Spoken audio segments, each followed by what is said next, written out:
Ćao drugari, moje ime već znate, siguran sam, zovem se Marijan Stojanović, a vi gledate YouTube kanal portala pametnitelefoni.rs.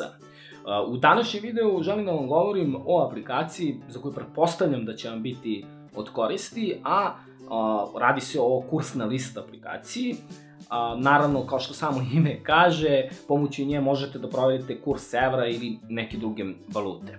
Ako ste freelancer, a u Srbiji zna se ima dosta freelancera, ova aplikacija će vam definitivno biti od koristi, jer siguran sam da novac ne primate u dinarima, već u nekoj drugoj valuti. Sad, ako ste neko čiji posao zahteva svakodnevno proveravanje kursa određene valute, onda će vam aplikacija Kursna lista pomoći da olakšit će vam svakodnevnicu. Sad, radi se o aplikaciji kao praktično dodatak sajta www.kursnalista.rs, tako da ako ste nekad naleteli na taj sajt, siguran sam da vam se taj sajt dopao, a dopašće vam se i aplikacija. Kada pokrenemo aplikaciju, imamo srednji kurs Narodne banke Srbije za određene valute kao što su euro, kanadski dolar, australijski dolar, kuna i slično. Sad, gore u vrhu imamo informaciju o datumu, dakle radi se o današnjem datumu i današnjem kursu, a uvek možete da proverite za neki određeni datum u prošlosti koji je kurs bio, što je jako zgodno.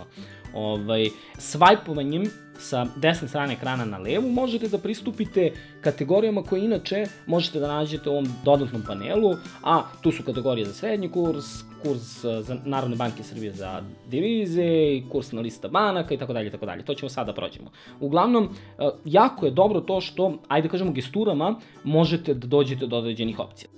Naredna kategorija je kurs Narodne banke Srbije za devize, kupovni i prodajni. Dakle, možete da čekirate koji je kurs trenutni za euro, za takođe australijski dolar, kanadski dolar itd. Naredni swipe je kursna lista prema bankama. Dakle, rekao sam da je ovo jako korisna aplikacija za freelancere jer oni su određeni bankama i često barataju sa eurom, dolarom, kako već.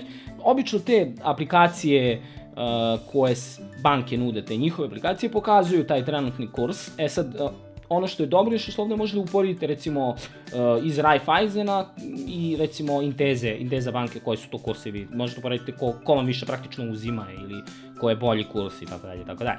Ovde gore imate za euro, a vi možete da izaberete valutu koja vam odgovara, to je činjenica. Naredni swipe je kursna lista prema menjačnicama i to je neki feature koji ovu aplikaciju izdvaja od svih ostalih koje možete pronaći na Google Play prodavnicu, jer ovo je jedina aplikacija koja prikazuje kurs prema menjačnici. To je jako zgodno, jer mi češće, ajde kažem, razmenjuje eure u menjačnicama nego po bankama. Tako da, ovo je nešto što će sigurno biti od koristi mnogima, tako da ovo je nešto što je stvarno za pohvalu. Kratka je ova lista, to je činjenica, imamo samo dve menjačnice, dok i VIP, ali ono što znamo jeste da će lista biti duža, kad ne znamo, ali bit će duža. I to je, ajde kažemo, obećavajuće, budući da nemamo nijednu drugu aplikaciju koja uopšte prikazuje kurs menjačnica. Naredna kategorija, odnosno na narednom swipe-u, imamo konvertor valuta i tu možete da unosite recimo euro, znači 100 eura, koliko je u dinarima ili u nekoj drugoj valuti, znači niste ograničeni, imate tu slobodu. I možete da odaberete da li će to biti srednji kurs Narodne banke Srbije ili će to biti menjačnica VIP ili će to biti neka banka. Uglavnom, vrlo brzo i jednostavno sve to možete da uredite.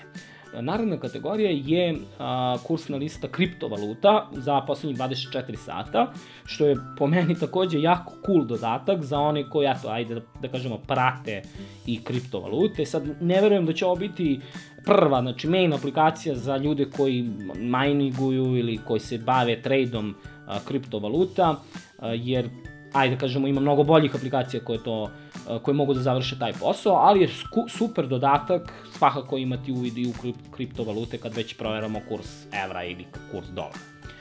I to je to. Hvala vam što ste gledali ovaj video, ako vam se svidao dajte nam jedan like, podelite ga sa svojim prijateljima na društvenim mrežama i vidimo se u nekom sledećem videu. Pozdrav!